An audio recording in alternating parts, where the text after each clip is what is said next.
Now in 11.7, we can do the same thing and do this addition to an alkyne.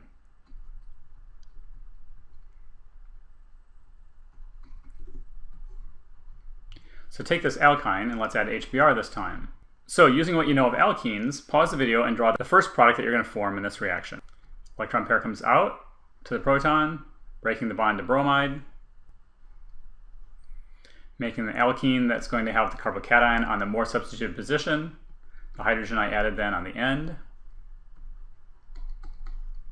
The bromide can come back in and make the more substituted bromide.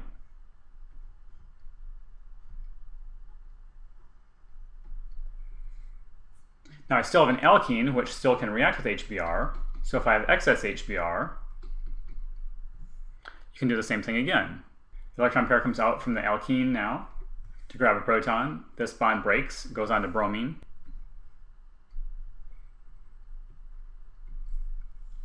Again, we want the more substituted carbocation. So the hydrogen I added to the end here. Then when the bromide comes back in, it comes back into the same spot again, because that's where the positive charge is. And I get my dibromo compound. So 2 additions of HBr to an alkyne. So it's really the same reaction, so there's not really any point in memorizing differences. All you have to do is follow through the same logic that you do in an alkene. Now let's look at halogenation of alkynes. So now we have excess Cl2. So the mechanism should be similar to what we saw for alkenes, with this bridged halonium ion. So this bond will break, but one of the pairs of electrons from chloride will come back to my alkyne to make my intermediate alkene.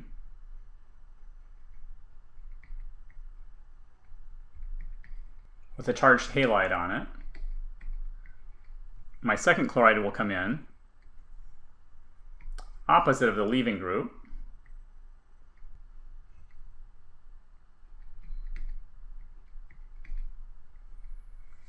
Which would give me a trans dihalide. However, if it keeps going,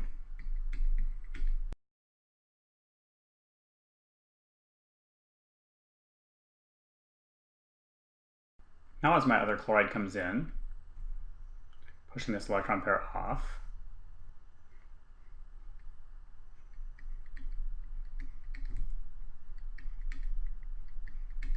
I get a molecule with no stereochemistry.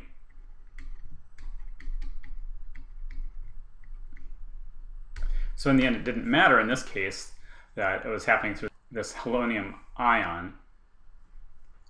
We get 2 chlorines at each end of the alkyne. So it's really just adding twice. So if I look at it, here's the first addition of Cl2 to my alkyne, and here's the second addition of my Cl2 to my alkene. In section 11.9, we can do the same thing with alkynes.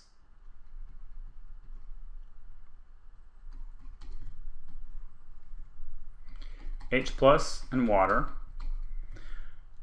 This again gets at one of the things that I love about organic chemistry, and that is that it's really not about memorizing. It's about learning concepts, understanding how reactions work, and then you can apply that to new reactions. So take this new reaction that you've never seen before, and try and draw out the mechanism and show what the product you'd get. Now, I'll give you one hint. We're only going to use one equivalent of acid and water, because something weird is going to happen at the end. But go ahead and draw what you think will happen. The electron pair comes out from the alkyne, grabs a proton to make the more substituted carbocation. Water comes in.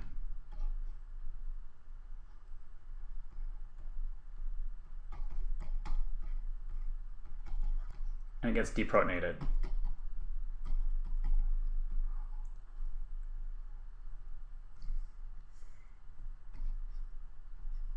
Same mechanism that we drew for the alkene reaction. The only difference is we don't have an alcohol as our product. We have an enol. An enol is not an alcohol. They both have OH groups on them, but they're very different. And the issue is with an enol is that there's an isomerization that can happen with it. Where this electron pair can grab this proton, and this electron pair can come over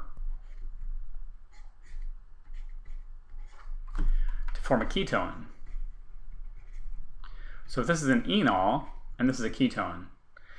And the issue with this is that the equilibrium lies much more towards the ketone side than it does towards the enol side. So the ketone is lower energy, more stable.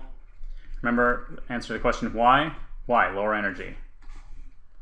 So what happens here is my enol doesn't stay an enol. It tautomerizes into a ketone. This is a keto-enol tautomerization.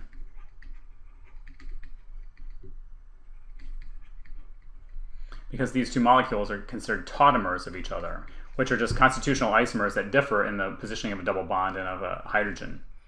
So this is a keto-enol tautomerization. So in the end, we can't add water and acid twice to an alkyne. So the first reaction mechanism is exactly the same as it is with an alkene, but because our product is different, this enol doesn't stay an enol, it becomes a ketone.